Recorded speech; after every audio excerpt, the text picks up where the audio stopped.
கழுவிட மாட்டேன். அப்படி ஆண்டவர் சொல்றாரு, நீ கழுவப்படணும்னா உனக்கு எனக்கு சம்மதமே இல்லை. அப்ப அவர் சொல்றாரு, ஆண்டவரை காலம் மட்டும் இல்லை, என்னை முழு உடலையும் கழுவுங்க அப்படின்னு ஆண்டவர் சொல்றாரு. நீ சரிங்களா, ஒரு தடவை கழுவப்பட்ட நீ சுத்தமாயிட்ட, என்னோட வார்த்தையை உன்னை சுத்தப்படுத்துகிறது, என்னோட வார்த்தையினால நீ சுத்தமானாய்.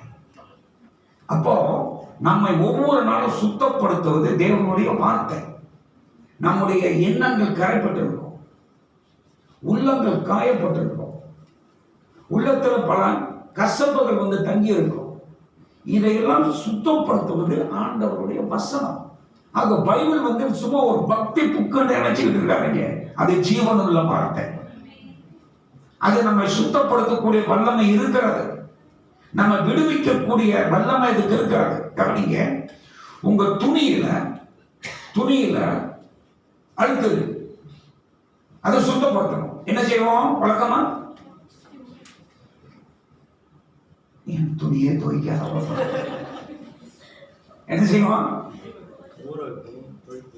தண்ணியில சாக்காரம் போட்டு ஊறப்படும். அந்த துணியை பிடிச்சு கொண்டிருக்கிற அந்த அழுக்கு சவக்காரம் பட்டது என்ன செய்யறதா? விட்டு விட ஆரம்பிக்கிறது. இது கழுவுகிறது கிடையாது. தேவனோட வார்த்தை அதுதான் செய்யற. நம்ம மனசுல எந்தெந்த அழுக்குகள் பிடித்து இருக்கிறதோ அதையெல்லாம் நம்ம விட்டு விலகுவதற்கு மருந்து கழுவக்கூடிய காரியம் கர்த்தருடைய வசனம். அது இல்லைன்னா அந்த அழுக்கு உட்கார்ந்துட்டே இருக்கும். சில அழுக்கு ரொம்ப பிடிவாதமா இருக்கும், விட்டு போக மாட்டேன். கழுவுனா கொஞ்சம் போயிருக்கும், இன்னும் அந்த கரையில் இருக்கும். அதுக்கு இன்னொரு லெவல் ஊத்துறோமா இல்லையா? வேற ஏதாவது போட்டுக்கிட்டு எப்படியாவது சுத்தம் பண்ணிடும். சில நேரம் சில வசனங்கள் வாசிக்கும் போது உண்மை தொடும், விடுதலை ஆக்கிறது. சிலது தேவ வசனத்தை தியானிக்கும் பொழுதுதான் விடுதலை. அல்லேலூயா. சங்கீதம் 1:1 வாசிங்க. சங்கீதம் 1:1 வாசிங்க. பைபிள் எடுத்து வாசிங்க. யாராவது எல்லாம் பைபிள் வாசிக்க பயப்படுறீங்க போறாங்க.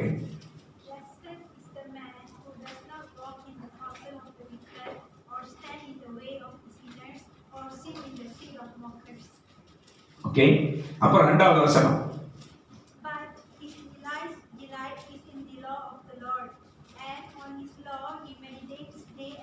Okay, he delights in the law of the Lord. He delights in the law of the Lord. கர்த்தருடைய வசனத்தில் பிரியமாயிருந்து இரவு பகலும் தியானமா இருக்கிற மனுஷன் பாக்கியவான். ஏன் தியானம் ரொம்ப முக்கியம்? ஏன்னா அந்த தியானம் தான் நம்முடைய ஆவியை சுத்தப்படுத்துவதற்கு மிக முக்கியமான ஒரு செயலாக இருக்கிறது. ஏன்னா சில கரைகள் வந்து ஆழமாக பதிந்திருக்கும். அப்ப தேவ வசனத்தோடு நம்ம ஒவ்வொரு தடவை ஈடுபடும் பொழுது அந்த வசனம் நம்மை கழுவி சுத்தப்படுத்துகிறது. ஆமென். அது உங்களை தூய்மைப்படுத்துகிறது. கர்த்தர் உங்களை தூய்மைப்படுத்த வல்லவர். நாம் தேவனுக்கு முன்பாக ஒப்பு கொடுக்கிறோம், நம்ம இருதயத்தை சுத்தப்படுத்துகிறோம், ஒப்பு கொடுக்கிறோம். அந்த பலிபீடம் சுத்தமாகிறது. அதில் ஆண்டவர் சொல்லுகிறார், என் நாமத்தை நீ பிரஸ்தாபப்படுத்து, என் நாமத்தை நீ புகழாரப்படுத்து, என் நாமத்தை நீ துதித்து புகழ்ந்து பாராட்டு அப்படின்னு சொல்லி மனசார அவரை புகழ்ந்து பாராட்டுனா நமக்குள்ள ஒரு உணர்வு இருக்கணும், ஒரு தொடுதல் இருக்கணும். ஆண்டவரே நீ நல்லவர், உன்னுடைய தயவுக்காக நன்றி, மகாபெரிய இரக்கத்துக்காக நன்றி. புரியுதா உங்களுக்கு? அப்படின்னு சொல்லி தேவனை, அவருடைய இரக்கத்தை, அவருடைய தயவை, அவர் யாராக இருக்கிறார் அதை குறித்தெல்லாம் அவரை சொல்லி புகழாரம் செய்யும் பொழுது என்ன செய்ய? அவருக்கு அது துதியாக எழும்புகிறார். அப்ப தேவனை துதிக்கிற விஷயத்துல நம்ம பத்தி ஒண்ணும் இல்லை, எல்லாமே அவரை பத்தி தான். துதியில அவர் தான் இருக்கணும். அப்ப அவர் சொல்றாரு, அதை செய்யும் பொழுது நான் வருவேன், உங்க மத்தியில வருவேன், உன்னை வந்து ஆசீர்வதிப்பேன். அல்லேலூயா. பழைய ஏற்பாட்டில் உங்களுக்காக அங்க தேவன் வருவேன் தான் சொன்னார். நான் வந்து உன்னை ஆசீர்வதிச்சுட்டு போயிருவேன். அந்த புதிய ஏற்பாடுல வாசித்தீங்களா? யோவான் 14 என்ன வாசித்தோம்? யோவான் 14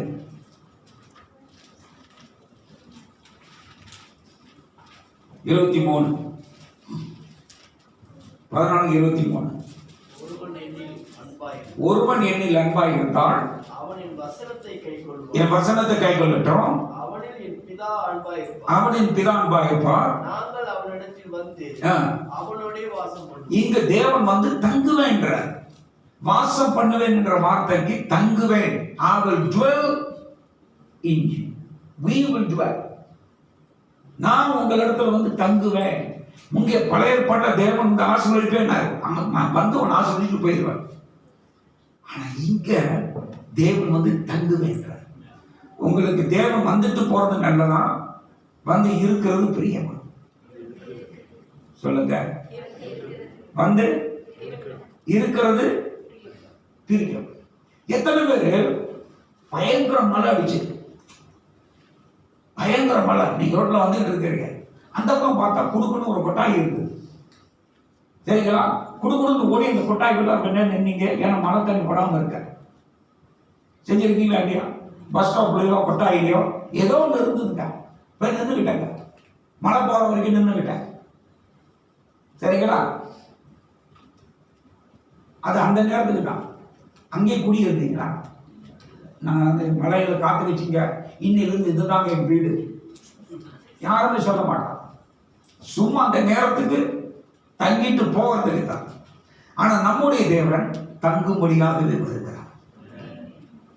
அவர் நம்மோடு தங்குவார்னா, கவனிங்க, உங்களுக்கு ஆசீர்வாதம் வேணுமா, ஆசீர்வதிக்கிறவர் வேணுமா? நல்லா சொல்ல, கொஞ்சம் சத்தம் அந்த பக்கத்துக்கு வேகமா வருது. ஆசீர்வதிக்கிறவர் வேணுமா, ஆசீர்வாதம் வேணுமா? ஆசீர்வதிக்கிற. அப்ப ஆசீர்வதிக்கிறவர் வேணும்னா அவர் வந்து தங்குவதற்கு ஏற்றதான ஒரு சூழலை உண்டாக்கணும். இங்க அந்த சூழல் எப்படி உண்டாக்குறது? மீண்டும் அந்த யோவான் வாசிங்க, யோவான் 14 அதிகாரம். இயேசு அவனுக்கு பிரதியுத்தரமாக, ஒருவன் என்னில் அன்பாய் இருந்தால் அவன் என் வசனத்தை கைக்கொள்வான். ஓகே, இது வரைக்கும் வாசித்தோம்ல. ஒருவன் என்னில் அன்பாய் இருந்தால், சொல்லுங்க.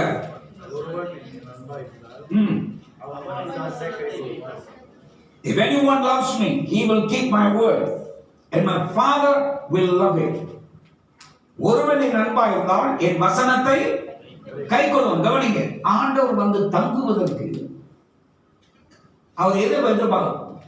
என் வசனத்தை நீ கைக்கொள்ளும். என் வசனத்தை நீ கைக்கொண்டால் அதுதான் என்னில் நீ அன்பா இருக்கிறாய் என்பதற்கு உறுதி, அத்தாட்சி. நீ அதை செய்வேன்னு சொன்னா நாங்கள் உன்னிடத்தில் வந்து தங்கும். அப்ப தேவன் எப்படிப்பட்ட இருதயத்தில் தங்குறார்? எங்க அவரோட வசனம் தங்கி இருக்கோ, எங்க அவரோட வசனத்துக்கு கீழ்படிக்கிற இருதயம் இருக்கோ, அங்கு தேவன் வந்து தங்குவேன் சொல்றார். இப்ப புரியுது உங்களுக்கு? வசனத்துக்கு கீழ்படியக்கூடிய இருதயம் எங்க இருக்கும்?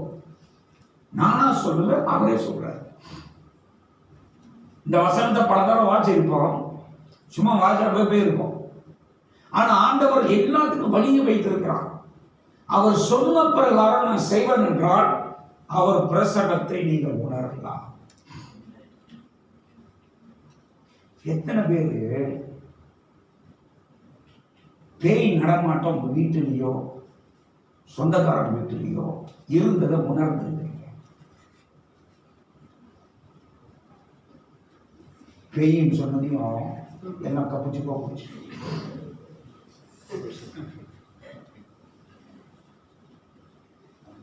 எதுவும் ஃபீல் பண்ணிருக்கீங்களா? எங்க ஃபீல் பண்ணிருக்கீங்க? சுடுகாட்டுல. சரிங்களா? சில பேருக்கு சுடுகாடு அப்படின்னால எங்க பக்குன்னு வரும். பேய் உணர்ந்துருக்கீங்களா? எனக்கு தெரியாத பாஸ்டர். சரி, பேய் இருக்கிறதா தெரியாது, ஆனா எங்க வீட்டுல ஒண்ணு இருக்கு.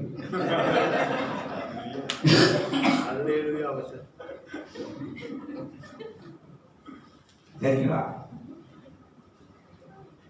நம்ம எல்லாரும் ஏறக்குறைய ஆவியின் உலகத்துல இந்த உணர்வுகள் அடைந்தது ஒரு ஒரு தீமையானது. தப்பு ஏதோ அறையில் நடந்து போற மாதிரி இருந்தது. புரியுதா உங்களுக்கு?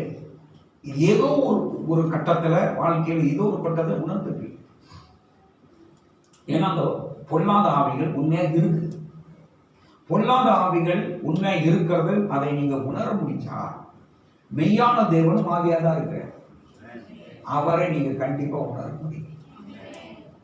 சரிங்களா? இன்னொரு வகையை சொல்றேன். ஒரு பொல்லாத ஆவி, அசுத்த ஆவி உங்க வீட்டுல வருது, நடமாடுது. என்ன அறிகுறிலாம் இருக்கணும்னு நீங்க நினைக்கிறீங்க? உள்ளுக்கு பேய் பூந்துருச்சுங்க. சரிங்களா? பிசாசு உள்ளுக்கு பூந்துட்டா ஏன் அது வெளிப்படுத்துகிற அறிகுறி என்ன? சும்மா சொல்லுங்களேன், என்னெல்லாம் நடக்கும்? என்னது?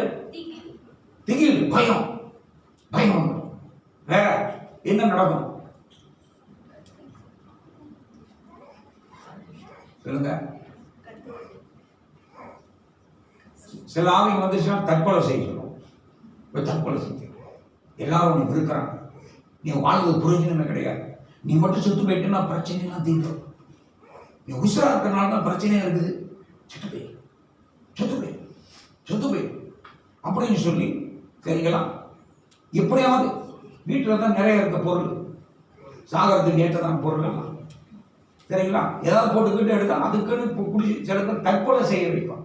இன்னும் சில ஆளை வீட்டை விட்டு ஓடிது, வீட்டை விட்டு என்ன செய்யுது, ஓடிது, காணாத இடத்துக்கு போய் அப்போ உன்னை எல்லாம் தேடுவாங்க, தேடுவாங்க. சரிங்களா? தேடு, வேதனை பண்ணுது. இது பொருளாதார அழகிய. இன்னும் சில ஆளுகள் வந்துன்னா உன்னை தீமை செய்ய அது இழுக்கும், தவறான காரியத்தை செய்வதற்கு உன்னை இழுத்துட்டு போ. பிசாசுகள் இருந்தாலே இதெல்லாம் நடக்கும். நமக்கு தெரியல பிசாசு. சரிங்களா? நம்ம இவங்க மேல அவங்க மேல கோபப்பட்டு இருக்கோம். ஆனா இந்த பொல்லாத ஆவியில் வந்தா இதுதான் அறிகுறிகள். இது பிசாசு வந்துட்டு அறிகுறி. தேவன் இருக்கிறார்னா என்ன அறிகுறிலாம் இருக்குன்னு நினைக்கிறேன்? சொல்லுங்க. சொல்லுங்க. நல்லா வருது. சந்தோஷம், சமாதானம், அன்பு, மகிழ்ச்சி, ஐக்கியம், உறவு, அப்புறம் தைரியம், மனத்தம்பு, மன உறுதி, அப்புறம்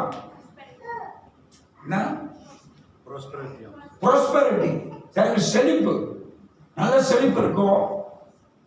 தேவன் வந்துட்டார்.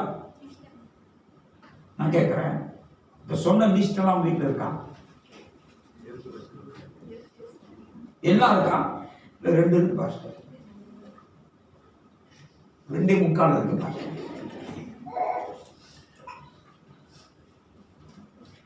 நமக்கு தெரியுது, ஆனா முழுமை காணும்.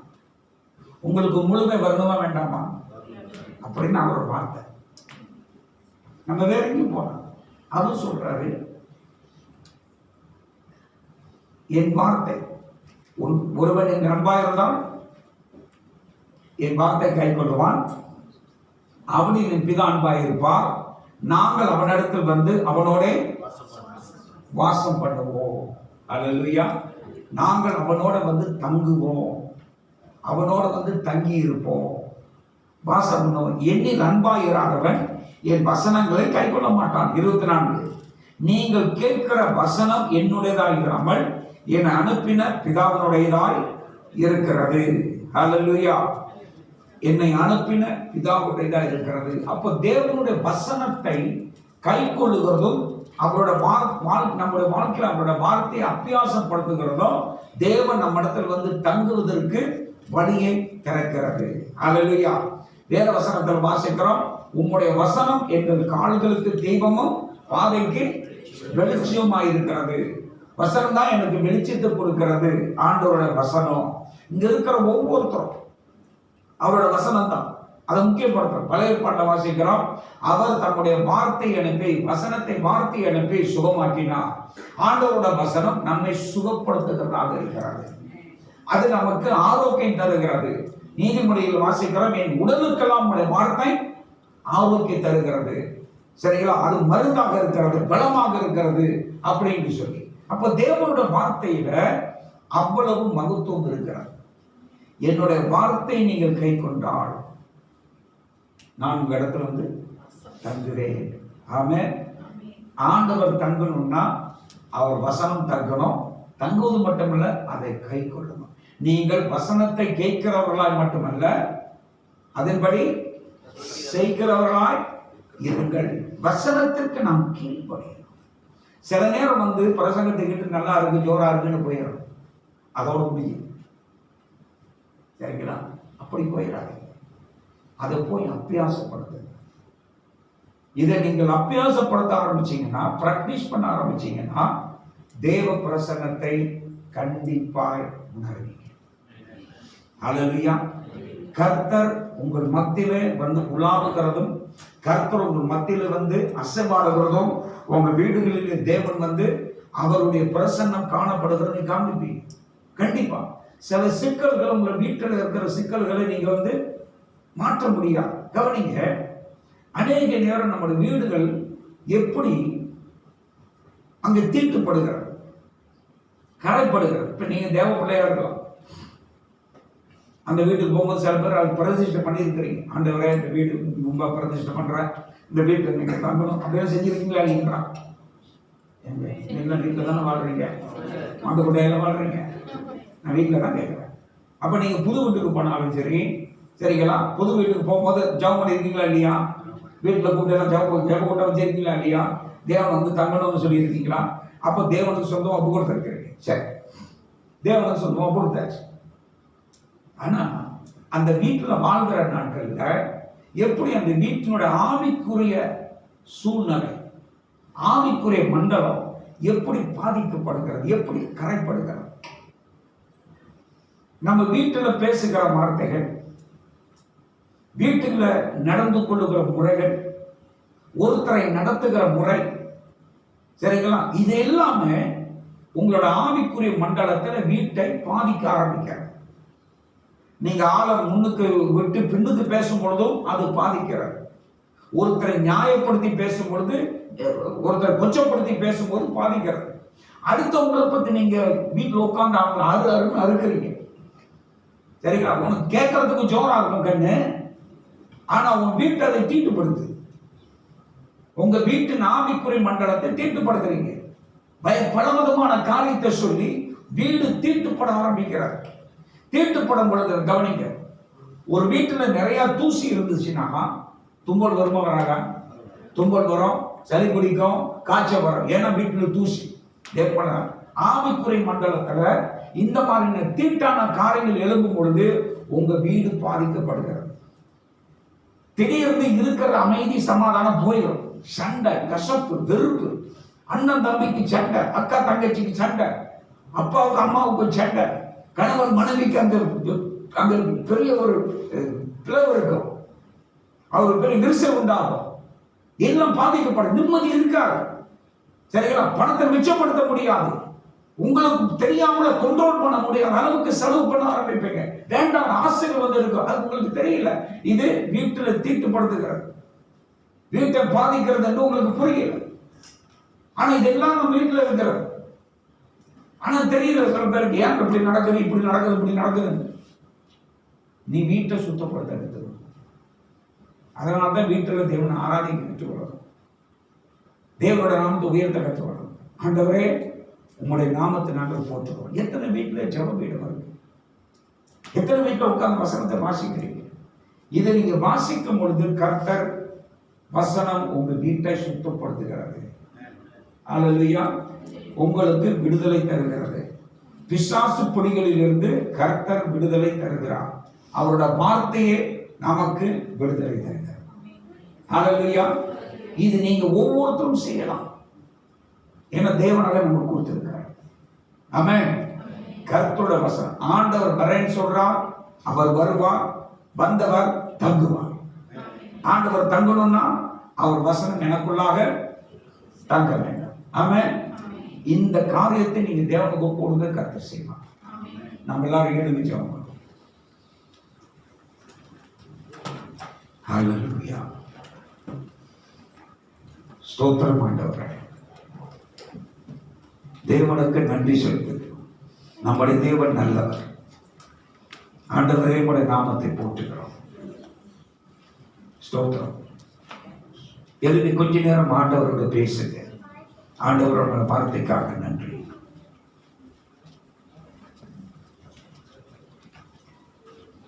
ஜீவனுள்ள உடைய வார்த்தைக்காக நன்றி ஆண்டவரே.